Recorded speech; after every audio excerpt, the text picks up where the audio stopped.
그럼 모두 같이 목도하심으로서 예배를 시작하도록 하겠습니다.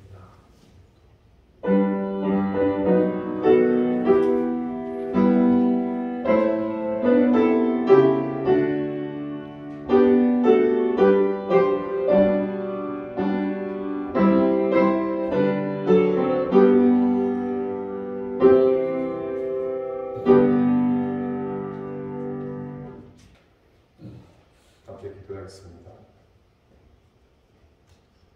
오늘 부활절을 맞아 믿음의 자녀들이 우리 함께 모여 예배를 드립니다. 이 자리에 모인 성도들이 모두 주님의 부활을 기뻐하며 찬양하오니 이 예배를 기쁨으로 받아주시옵소서. 하나님, 부활의 기쁨과 영광이 그리고 그 뒤에 있는 그 크신 사랑의 힘이 지금 이곳 링컨에서도 살아 역사하시기를 바랍니다. 매번 형식적으로 다가오는 부활절이 아니라 우리 삶이 변화되는 그런 부활의 예배가 되기를 원합니다.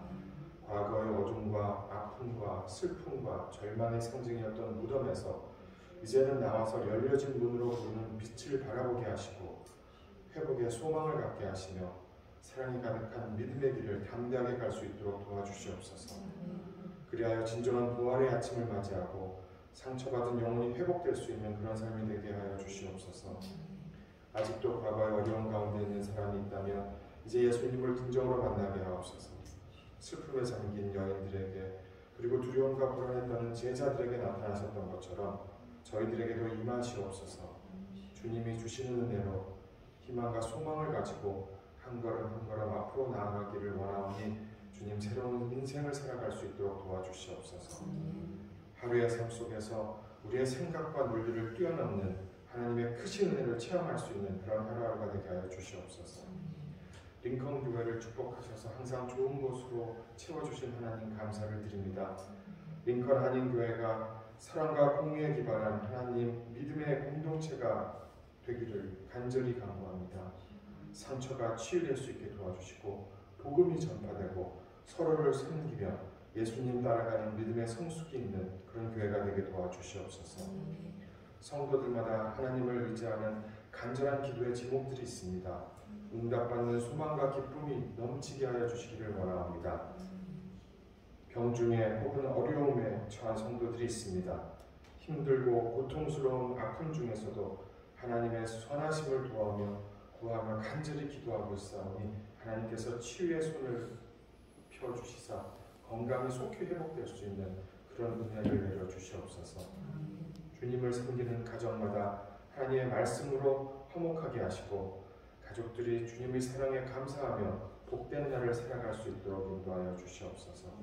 오늘 예배에도 성령의 두리마를 입혀주시사 신령과 진정을 누리는 거룩한 예배가 되게 하여 주옵소서. 보이지 않는 곳에서 수고하시는 손길들이 있습니다. 그 봉사자들에게 하나님의 위로가 있기를 기도합니다. 하나님, 여기 머리 숙여 기도하는 모든 성도들을 축복해 주시고 눈동자와 같이 지켜 주시옵소서. 거룩하신 예수님의 이름으로 기도합니다. 성경 공독이 있겠습니다. 요한복음 21장 1절에서부터 7절까지 읽겠습니다. 그 후에 예수께서 디베라 호수에서 또 제자들에게 자기를 나타내셨으니 나타내신 일은 이러하니라.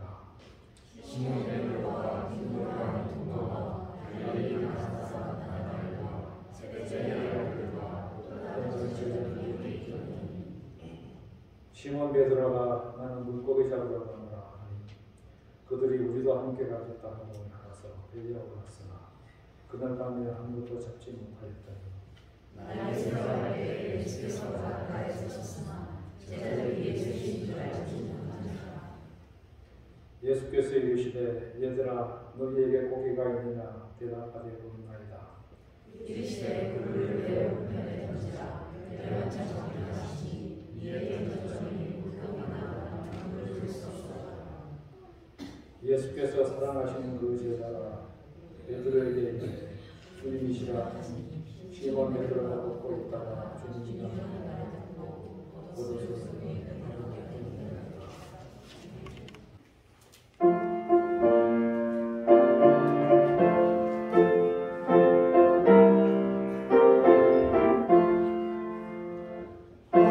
할렐루야 우리 예수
하셨습니까?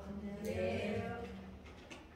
추수감사절에 하려니까 연습을 많이 했는데 7개월, 지금 4월이죠.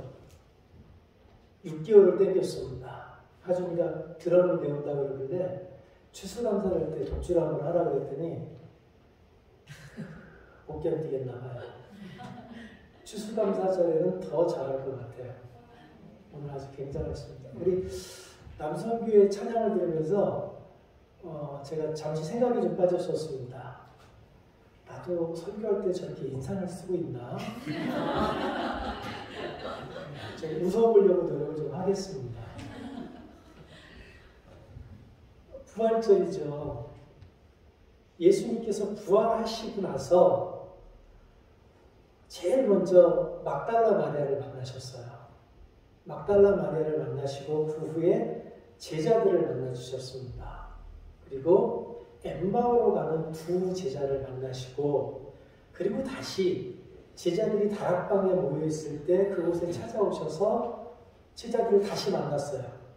근데 하필 그때 그 자리에 도마가 없었어요.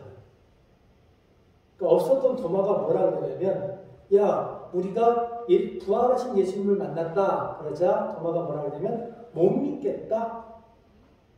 그러니까 죽은 자가 어떻게 다시 살아나냐는 거예요. 그러니까 이 도마를 빼놓고는 예수님의 제자들은 부활한 예수님을 만났고 부활한 예수님을 봤습니다. 그런데 오늘 본문을 보면 도무지 이해할 수 없는 행동을 제자들이 합니다. 베드로가 뭐라 그러냐면 시몬 베드로가 나는 물고기를 잡으러 가노라 하니 우리도 함께 가겠다. 만약에 예수님이 십자가에 달려 돌아가시고 부활하시기 전에 그 사이 기간에 시몬 베드로와 제자들이 나는 물고기를 잡으러 가겠다라고 말했다면 그건 이해할 만합니다. 그런데 부활하신 예수님을 만난 후에 나는 물고기를 잡으러 가겠다라고 하는 건 좀 이상해요. 죽었던 사람이 살아난 것, 그것도 자기들이 3년 동안 따랐던 그 스승이 죽었다가 다시 살아난 것을 봤고 이미 여러 번 만났어요. 그리고 나는 도무지 죽었던 사람이 살아나는 것을 믿지 못하겠다라고 말하는 도마에게 예수님께서 그러면 네 손가락을 이 창자국에 내 몸에 나 있는 이 구멍에 넣어봐라. 이 손에 나 있는 이 목구멍에 이 자국에 네 손을 넣어봐라. 라고까지 말씀하시면서 당신이 다시 부활하신 것을 증명해 주셨어요. 그런데 지금 와서 제자들이 나는 다시 예전 삶으로 돌아간다. 이상하죠? 그런데 제자들이 예수님이 부활하셨다는 걸 부정하는 건 아닙니다. 예수님이 살아나는 건 가짜야 라고 말하는 게 아니에요. 다만 예수님이 죽었다가 예수님이 다시 살아나는 것을 알겠어요. 그런데 그게 그 예수님의 부활이 나랑 상관이 없는 거예요.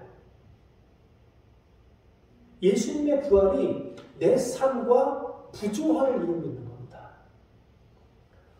오늘 우리는 교회 안에서도 이런 분들을 많이 발견할 수 있습니다. 교회 출석하죠. 교회에서 봉사도 하고요. 교회에서 직분도 있습니다. 그런데 교회를 떠나서 우리가 우리 삶의 자리로 나가면 우리가 믿는 그 예수님이 우리 삶에서 아무런 영향력을 끼치지 못한다고 하는 거예요.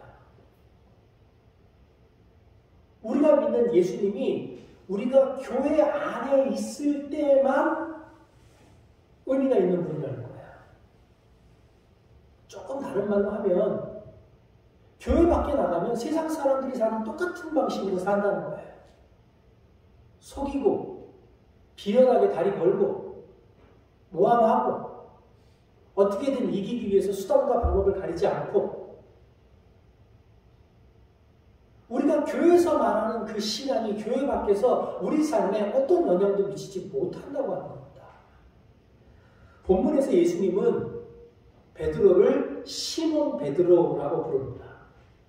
시몬은요, 시몬의 아버지가 지어준 이름입니다. 베드로는 예수께서 시몬에게 주신 이름입니다. 같은 뜻이에요. 같은 단어입니다. 같은 뜻을 가지고 있는 단어들이지만 전혀 다른 의미가 있는 거예요. 시몬은 육체의 아버지가 육체의 아들에게 준 이름이고, 베드로는 예수님께서 시몬에게 사명을 주면서 지어주신 이름입니다. 그런데 지금 예수님이 그 시몬을, 그 베드로를 시몬 베드로라고 부릅니다. 그러니까 지금 이 시몬 베드로의 정체성이 막 흔들리고 있는 거예요. 육체적인 삶으로 갔다가 사명을 받은 자의 삶으로 갔다가 내가 도대체 어떻게 살아야 되는지, 내가 누구인지에 대한 착각을 하고 있는 겁니다. 고기를 낚는 어부였던 시몬이 예수님을 만나서 사람을 낚는 어부, 사명자가 됐었는데 지금은 다시 그 중간에 어중간한 어디쯤으로 가 있다는 거예요. 이미 부활하신 예수님을 만났으니까 완전히 과거로 돌아가지도 못하고, 그렇다고 해서 사명을 붙들고 온전히 헌신하지도 못하는 그런 어정쩡한 상태. 십자가도 경험했고 부활도 경험했지만 지금 내 눈앞에 놓여 있는 먹고 사는 문제에 짓눌려 있다는 거예요.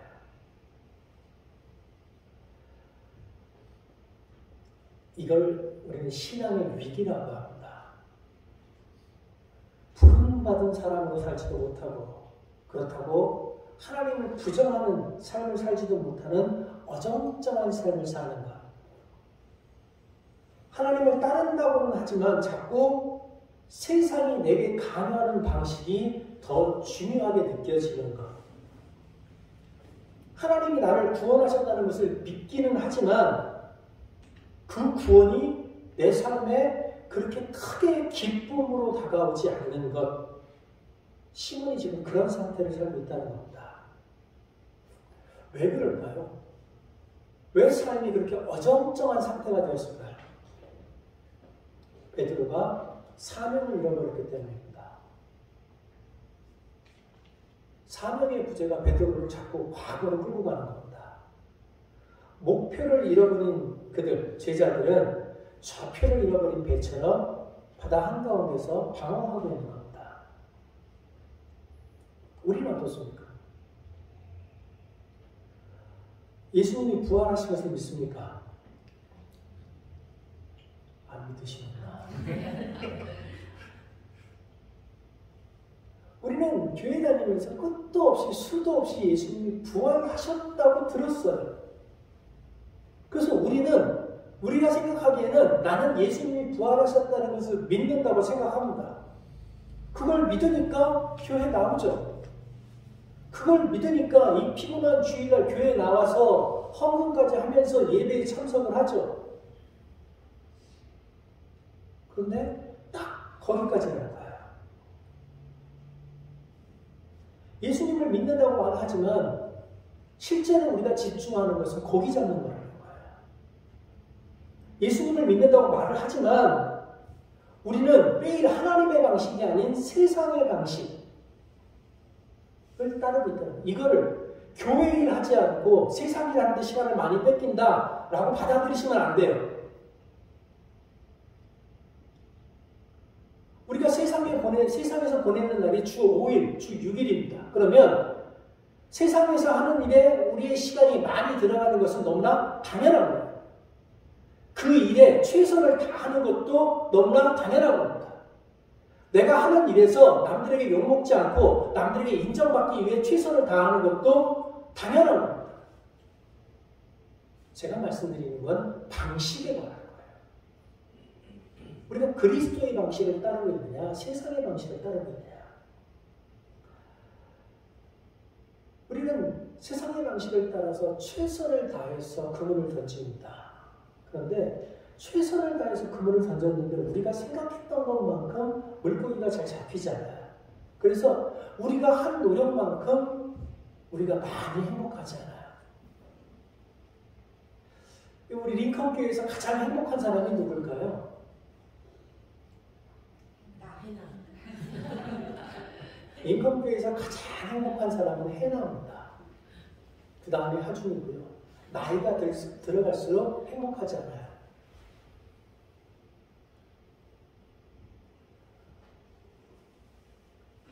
호연아, 행복하니? 드디어 여자친구가 생겼구나. 내가 이름을 좀 알자.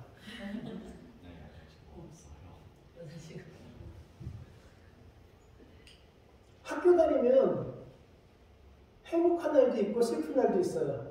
언제 행복해요? 친구들이랑 놀고 떠들고 뭔가를 먹을 때. 언제 불행해요? 성적표 나올 때. 너무 격하게 공감하면 안 돼. 그럴 때는 남의 일이듯이 먼 하늘을 쳐다봐야 되는 거야. 나이가 들어갈수록 힘들고 어려워요. 그런데 세상은 우리한테 성공은 실패의 어머니라고 말하면서 동시에 뭐라고 말하냐면 그래도 너희는 실패하면 안 돼 라고 말합니다. 세상은 성공의 어머니야 라고 말하지만 그들의 말과 다르게 우리가 만약 우리의 무능함을 인정하면 우리는 실패하게 됩니다. 세상은 우리를 학교, 성적, 취업, 사랑, 돈으로 평가합니다. 만약 우리가 이런 것들로 세상을 만족시키지 못하면 세상은 우리를 실패자라고 평가합니다. 그래서 만약 우리가 살아가면서 뭔가 실패를 했다면 그 실패는 꼭꼭 숨겨두었다가 우리가 나중에 성공하고 나서야 꺼내 보일 수 있는 후일담 정도입니다. 그래서 우리는 어려서부터 멸시당하지 않으려면 실패하지 말라는 말을 귀에 못이 박히도록 들으면서 자랍니다.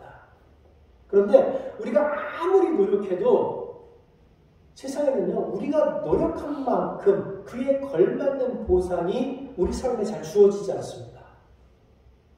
영화나 드라마에서처럼 아주 기가 막히게 우리 삶에 어떤 큰 행운이 다가오지 않습니다. 또 분명한 것 하나는 저처럼 나이가 든 사람들은 이제 별로 실패할 일이 별로 없어요. 뭘 별로 안 하거든요. 근데 우리 학생들은 앞으로 끊임없이 실패하고 실수하고 넘어지고 비난당하는 거예요. 여러분이 아무리 연습하고 노력해도 방탄소년단, BTS가 될 수는 없습니다. 여러분이 아무리 노력해도 우리가 최고의 프로 선수가 되는, 프로 운동선수가 되는 것은 정말로 어렵습니다. 우리가 아무리 노력해도 세계 최고의 예술가가 되는 건 정말 어려운 일입니다. 우리가 아무리 노력해도 뛰어난 학자가 되는 건 정말 어려운 일입니다. 이 중에 혹시라도 지금 정신이 혼미해서 내가 나중에 나이 들고 공부해서 목사가 돼야지 라고 하는 생각하는 사람이 있다면 생각을 빨리 접으시길 바랍니다. 훌륭한 목사가 되는 것은 어렵고 목사로 되어서 세상을 살아가는 건 더 어렵습니다. 우리 젊은 학생들이 나를 보면서 착각에 빠지면 안 돼요.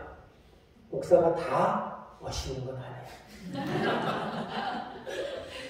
목사가 다 잘생기지만은 않았어요. 빨리 포기를 해요. 그런데 이렇게 실패에 대해서 예민한 한국과는 달리 실패에 대해서 조금 더 관용적인 나라가 있답니다. 저는 이 나라를 글로만 봤어요. 아이슬란드라고 하는 나라가 있답니다. 근데 이 에릭 와이너라는 사람이 행복의 지도라는 책에서 아이슬란드를 실패를 사냥하는 나라라고 소개했어요. 근데 어떤 정신 나간 사람이 이 책에 써 있는 그 한 구절을 보고 아이슬란드로 떠났습니다.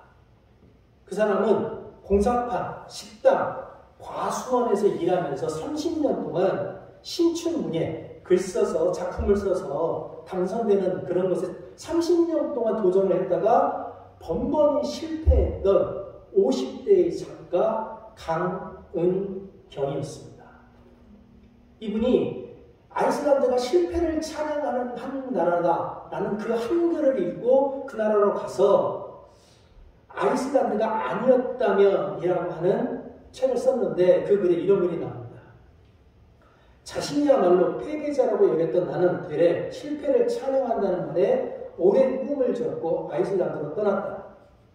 소설가가 되려다가 좋은 시절 흘려보내고 노년의 문턱에 들어선 실패자, 아이슬란드 후스카에서 만난 할머니에게 나는 고해성사를 하듯 인생의 추레한 시간들을 늘어놓았다. 그때 할머니가 묻었다. 당신 인생에 실패한 사람 만나요? 당신 지금 쓰고 싶은 글을 쓰면서 살고 있잖아. 그랬으면 됐지. 왜 실패자라고 하는 거죠? 당신에게 사는 건 뭐죠? 대부분의 사람은, 정말로 대부분의 사람은 자기에게 주어진 시간에 최선을 다하면서 삽니다. 그런데 정말 놀라운 것은 우리가 원하는 것이 우리가 노력한다고 해서 잘 이루어지지 않는다고 하는 거예요. 왜 그럴까요? 여러분의 노력이 부족해서 그럽니까? 아니면 우리가 상상하지 않아서 그렇습니까? 아무리 성실해도, 아무리 노력해도 우리의 노력만큼, 우리의 성실한 것만큼 우리 삶의 결과가 잘 나타나지 않아요. 우리는 정직했고 우리는 정말 성실했습니다. 다만 우리가 살고 있는 이 세계가 우리가 노력하는 방향과는 다른 곳으로 흘러가고 있는 겁니다. 이 세계가 우리가 생각하는 정상적이지 않은 곳으로 흘러가고 있기 때문에 그런 겁니다. 이 이상 내가 도대체 뭘 더 할 수 있을까라는 생각이 들 때까지 우리 노력합니다. 그런데 그 결과는 우리의 노력과는 전혀 상관없는 방향으로 흘러갑니다. 그래서 그 세상의 흐름을 거슬러서 올라가는 것이 가끔은 얼마나 무의미한가. 내가 이렇게까지 노력하면서 살아야 되나? 라는 생각이 들 때가 있다는 겁니다. 우리는 어떤 거대한 힘의 방향성 안에 놓여있는 존재들입니다. 코로나만 해도 그렇죠. 갑자기 찾아온 코로나로 인해서 우리의 삶은 걷잡을 수 없이 변했습니다.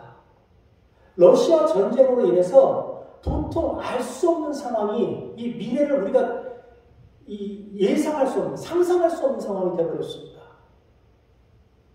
코로나가 터지고 러시아 전쟁이, 우크라이나 전쟁이 터지고 나서 제가 자동차를 사려고 차 파는 곳으로 갔어요. 저 밖에 있는 저 미니를 사러 갔더니 그 자동차 판매하는 분이 그래요. 없대요, 차가. 제가 물었죠. 야, 차 파는 사람이 차가 없다는 말이 말이 되냐? 차가 왜 없냐? 저 차는 우크라이나에서 만든답니다. 우크라이나 전쟁이 끝날 때까지 차가 들어올 가능성이 별로 없대요.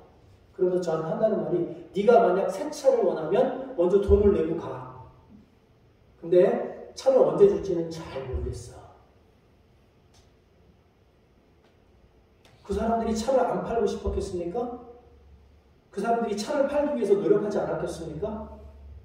그 사람들이 차를 그곳에 갖다 놓기 위해서 노력하지 않았겠습니까? 그들은 먹고 살기 위해서 최선을 다했을 거예요. 그런데 엉뚱한 인간이 전쟁을 일으키는 바람에 먹고 살 길이 막힌 겁니다. 내가 최선을 다했는데도 내 인생이 형편없이 무너져가는 것을 보면서 정말 이렇게 사는 것이 맞는가? 라고 고민할 때가 있다는 겁니다. 오늘 본문에 나오는 베드로와 그 제자들이 이런 심정을 느꼈던 것 같아요. 그래서 그들은 갈릴리 바다로 돌아온 겁니다. 그나마 이 혼란스러운 세상 속에서 자기들이 알고 있었던 것, 그나마 아무것도 마음대로 되지 않는 이 세상 속에서 내가 스스로 통제할 수 있는 것. 왜요? 그들은 물고기를 잡는 어부였기 때문에. 갈릴리 바다에서 나고 자랐고 그곳에서 근무를 했기 때문에 그곳이 익숙했던 겁니다.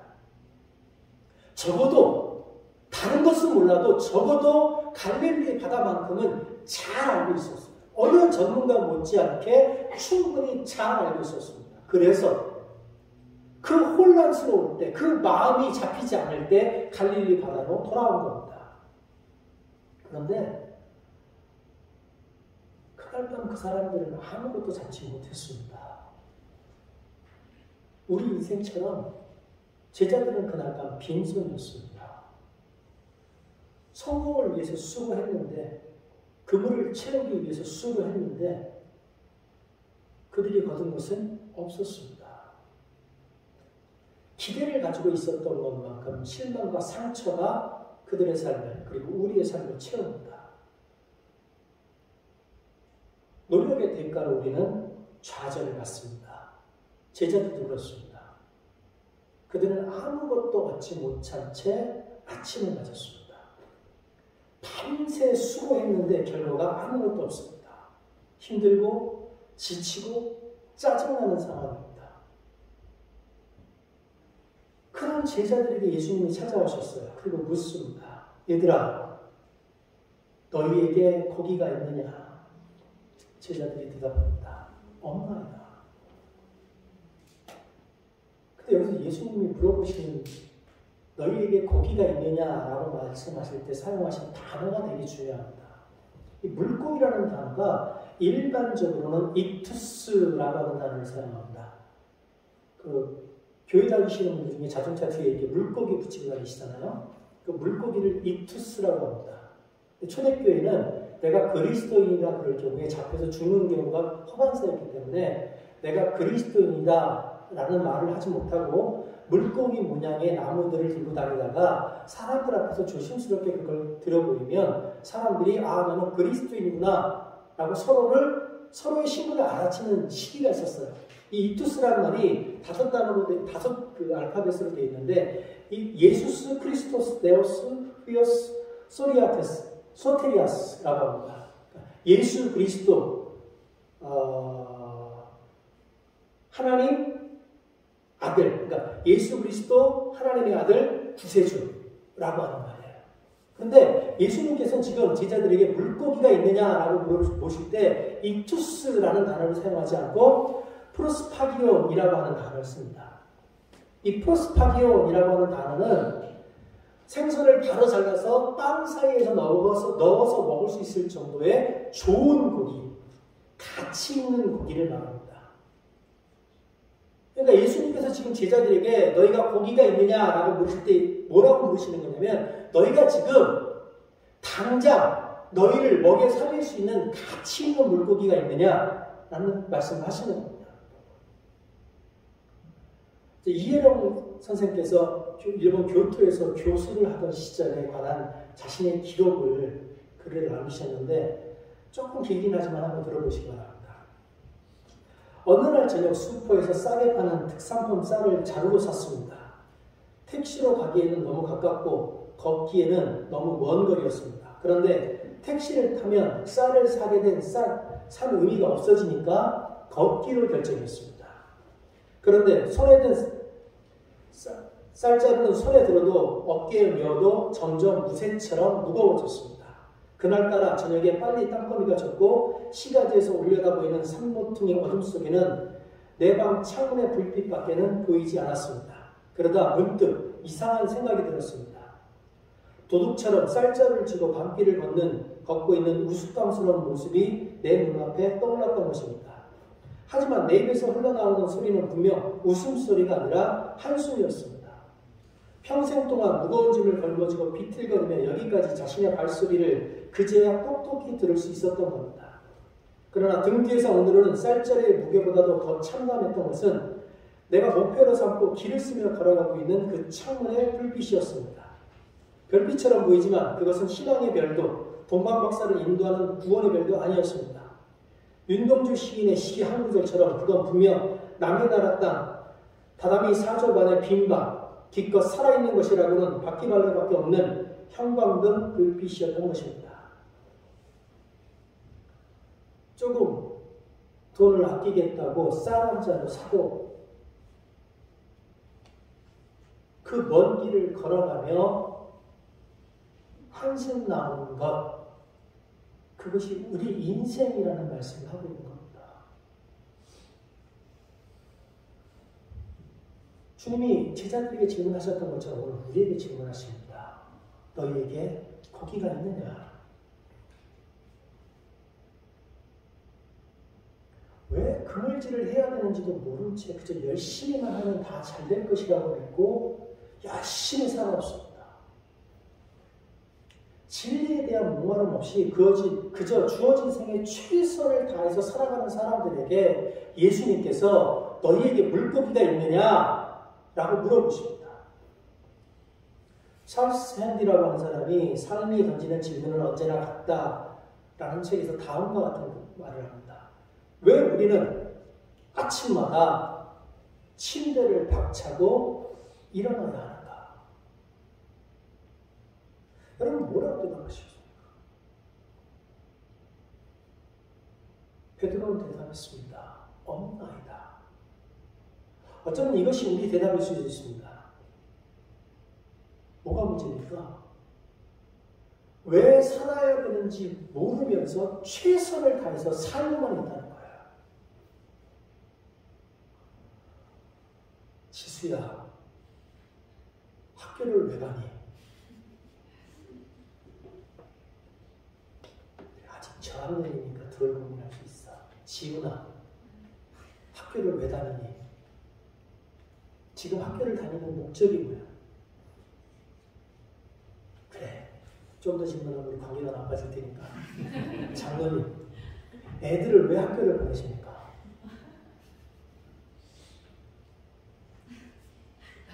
네, 인간관계를 위해서. 좋은 대학 가라고요. 좋은 대학 가라고. 그래서 다시 좋은 대학을 갔어요. 하버드를 가고 프린스턴을 가고 예일을 간다고 생각해봅시다. 생각만 해도 행복하죠? 별로 안 행복해요. 등록금이 엄청 비싸요. 어쨌든 갔다고 쳐요. 대학을 다녀요. 대학을 왜 다녀야 돼요? 대학 가서 왜 공부를 해요? 졸업하고 좋은데 취직하라. 취직했어요. 좋은데 취직했어. 구글에 취직했다고 칩시다. 구글 직원들 최저 연봉이 50만 불이랍니다. 그러니까 거기서부터 50만 불부터 시작을 한다고 치자고요. 50만 불짜리 직장을 잡았어요, 연봉. 행복하겠죠? 그래서 좋은 직장을 다니죠. 그래서 뭐요? 그 다음에 좋은 직장을 다니면서 삶에 여유가 있으니까 남자친구를 만나고 여자친구를 만나겠죠. 그러다가 결혼하겠죠. 결혼하면 또 아기를 낳겠죠.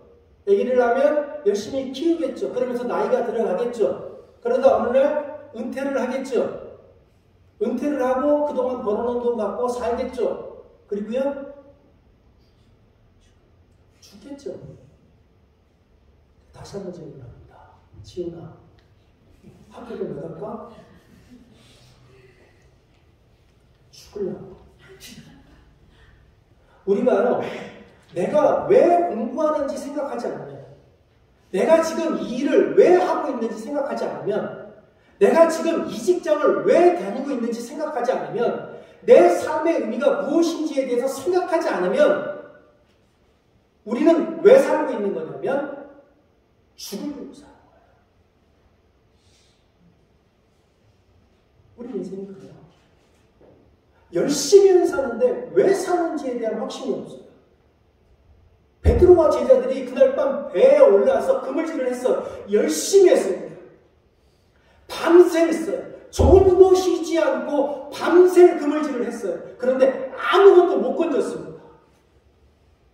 그래서 그들에게 이 밤은 혼란이었던 거예요. 그래서 그들에게 이 밤은 상실이었던 겁니다. 그래서 그들에게 이 밤은 두려움이었던 겁니다. 그래서 그들에게 이 밤은 고독이었던 겁니다.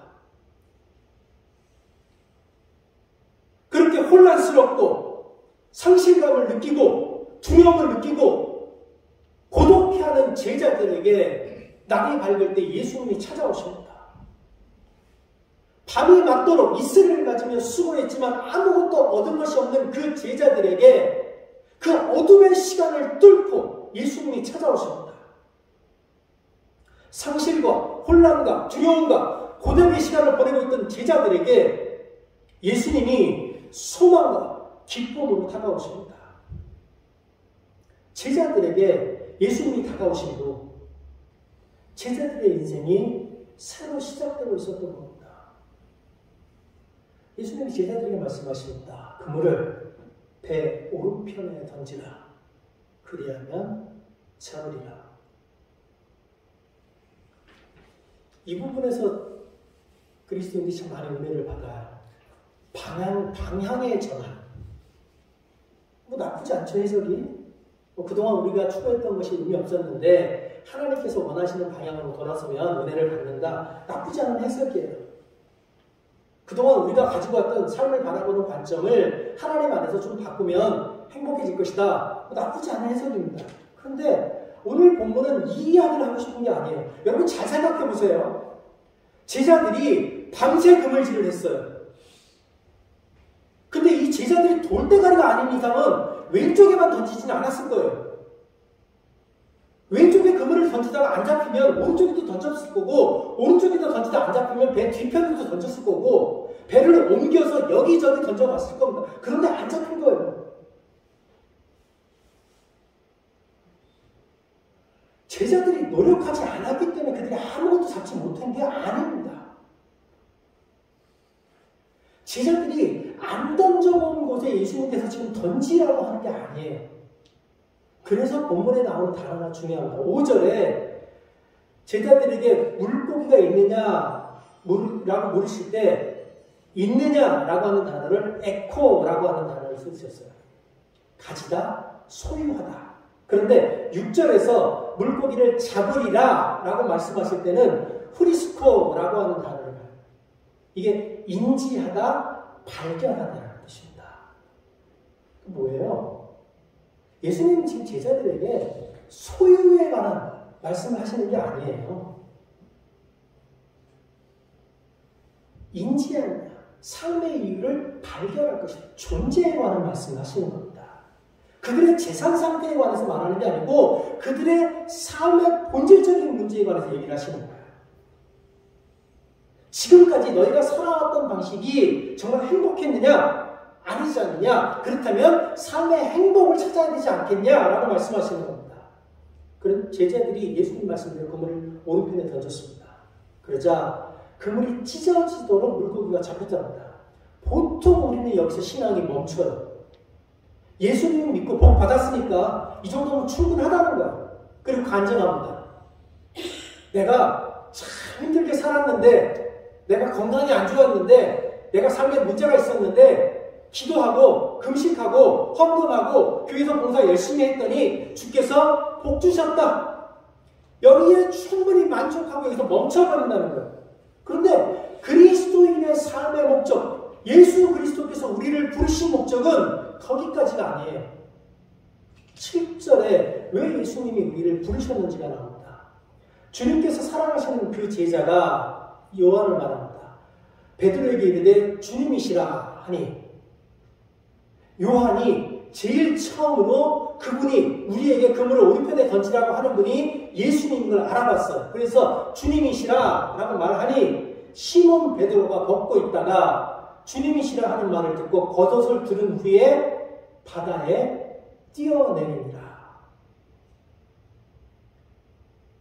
고통스럽고 두렵고 혼란스럽고 절망 속에 빠져있던 그들을 찾아오신 예수님을 알아보지 못했습니다. 그런데 물고기가 많이 잡힌 후에야 그분이 예수님인 걸 알았어요. 그리고 요한이 그리스도다, 주님이시다 라고 말을 하니 베드로가 물에 뛰어듭니다. 물고기가 잡혀서 밤새 고생했던 보상이 이루어진 그 순간에 베드로는 주님이시다라는 그 한 소리를 듣고 물로 뛰어들었습니다. 지금 이 순간 베드로에게 중요한 건 물고기가 아니었던 거예요.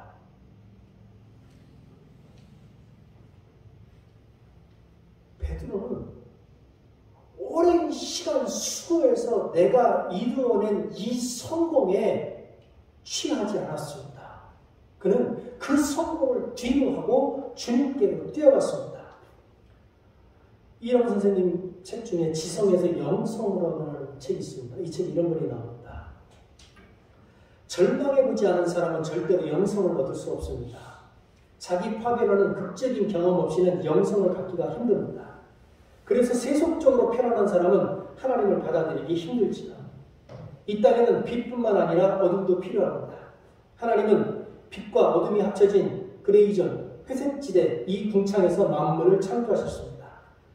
빛과 어둠을 알아야 인간 한계를 초월해 영성의 세계로 갈 수 있습니다. 영어에 플러지라는 단어가 있습니다. 팍 던져 넣는다라는 의미입니다. 영성의 세계는 이해하거나 설명될 수 있는 것이 아닙니다. 자기 절망을 계기로 영성의 세계로 던져 넣어지는 것입니다. 이 말을 키르케고르는 이렇게 말했습니다. 인간은 불안을 느낍니다. 너무나 두렵고 공포스럽습니다. 사람은 불안과 두려움을 피해서 쾌락에 빠지기도 하고 윤리의 숲으로 숨기도 합니다. 하지만 불안과 두려움을 벗어날 수 없습니다. 주위의 관계들이 그 두려움으로 더욱 몰아갑니다. 결국 두렵고 공포스러운 그것과 마주하게 됩니다. 그 두려움의 정체는 절망에 이르는 병, 절망입니다. 그런데 절망에 완전히 빠졌을 때 상상하지 못한 일이 일어납니다. 사람은 절망 속에서 진정한 자신의 모습을 보게 되는 것입니다. 사람은 자신이 절망에 빠져 혼자 되었을 때 자신이 누구인지, 무엇인지, 어떤 존재인지를 묻게 됩니다. 사람은 절망 속에서 신 앞에 오로지 홀로 섰을 때 자신이 진정한 자신의 존재를 알 수 있는 것입니다. 절망은 사람이 진정한 자신이 될 수 있는 기회입니다. 사람은 절망 속에서 자신을 돌아보고 자신의 진정한 모습을 찾으려고 할 때 절망은 참된 자신의 존재를 알 수 있는 기회가 됩니다. 지금 베드로가 그렇습니다. 그는 절망에 있던 순간에 예수님을 보았습니다. 절망의 순간에 예수님을 본 베드로는 즉시 물로 뛰어들었습니다. 베드로는 예수님을 향한 기대가 정말 컸던 사람입니다. 그래서 예수님의 죽음이 그에게는 정말로 큰 실망으로 다가왔습니다. 그는 자신이 예수님과 함께 죽을 수도 있다고 믿었습니다. 그런데 그랬던 그가 제사장의 집에서 예수님을 3번이나 부인하고 그 부인한 것 때문에 베드로는 깊은 절망, 그 절망의 밑바닥까지 떨어졌을 겁니다. 베드로는 정말로 예수님을 사랑했었기 때문에 상처받았습니다. 그래서 그는 부활하신 예수님을 만나고도 그 절망의 자리에서 일어날 수 없었던 겁니다. 부활하신 예수님을 만나고 난 후에도 그는 자신이 예수님을 부인했다는 그 사실 때문에 스스로를 절망 속으로 끌어들였던 겁니다. 베드로에게 그 절망은 끝이 없는 것처럼 보였습니다. 그런데 그 새벽에 그들을 찾아오신 예수님의 말씀을 듣고 그 말씀대로 행하는 순간 그들의 절망이 소망으로 바뀌었습니다. 주님이시다 라는 그 말을 듣는 순간 그의 실패가 영원한 것이 아니라는 것을 깨달았습니다. 주님이시다 라는 말을 듣는 순간 그는 다시 한번 자기를 부르시는 주님의 음성을 들었습니다.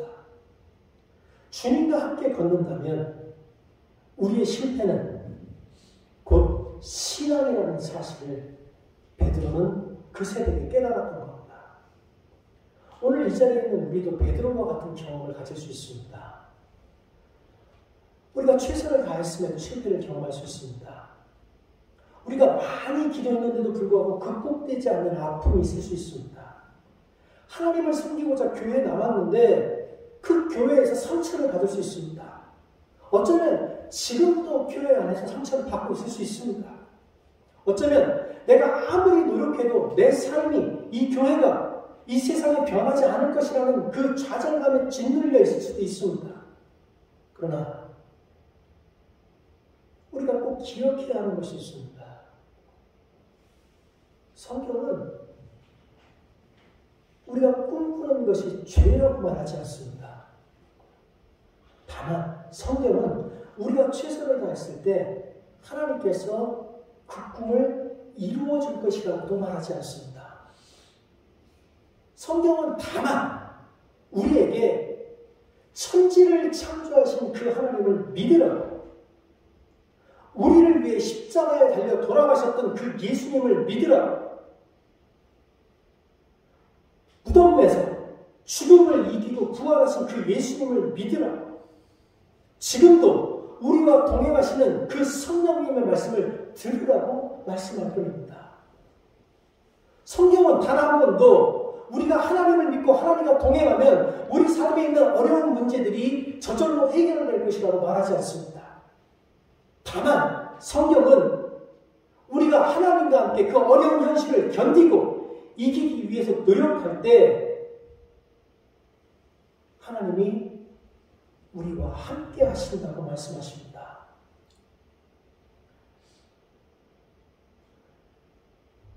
영화 애니 기분 썬데이에 알파치노라고 하는 분이 하는 말이 있습니다. Lately, I can't even stand the face I see in her. You know, when you get older in life, things get taken from you. I mean, that's part of life. But you only learn that when you start losing stuff. You find out life's this game of inches. So is football. Because in either game, life or football, the margin for error is so small. I mean, one half a step too late or too early, and you don't quite make it. 1/2 second too slow, too fast, you don't quite catch it. The inches we need are everywhere around us. They're in every break in the game, every minute, every second. On this team, we fight for that inch. On this team, we tear ourselves and everyone else around us to pieces for that inch. We claw with our fingernails for that inch. Because we know when we add up all those inches, that's going to make the fucking difference between winning and losing. It's between living and dying. I'll tell you this, in any fight, it's the guy who's willing to die who's going to win that inch. And I know if I'm going to have any life anymore, it's because I'm still willing to fight and die for that inch. Because that's what living is. The 6 inches in front of your face. Now I can't make you do it. You gotta look at the guy next to you. Look into his eyes. Now I think you're gonna see a guy who will go that inch with you. You're gonna see a guy who will sacrifice himself for this team because he knows when it comes down to it, you're gonna do the same for him. That's a team, gentlemen.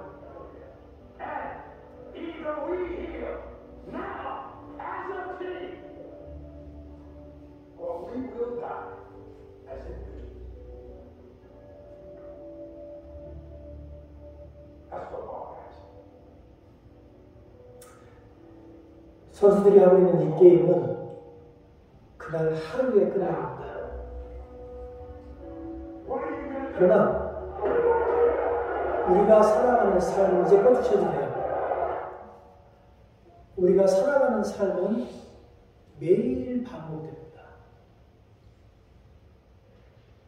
이 선수들이 투쟁했던 그 하루를 우리는 죽는 날까지 매일 반복해야 합니다.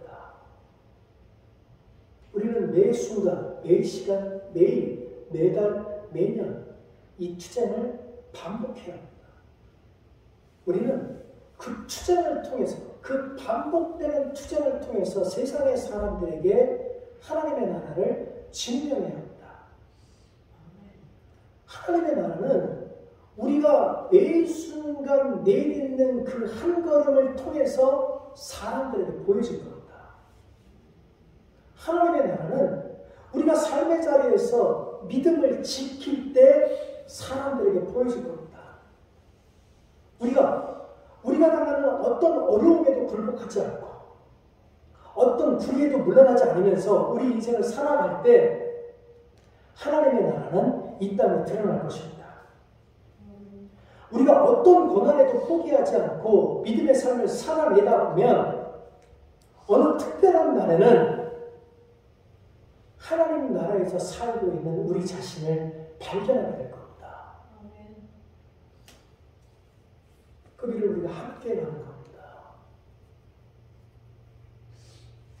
여러분, 함께 가라고 그리스도께서 여러분을 이 교회에 부르셨습니다. 기도하겠습니다.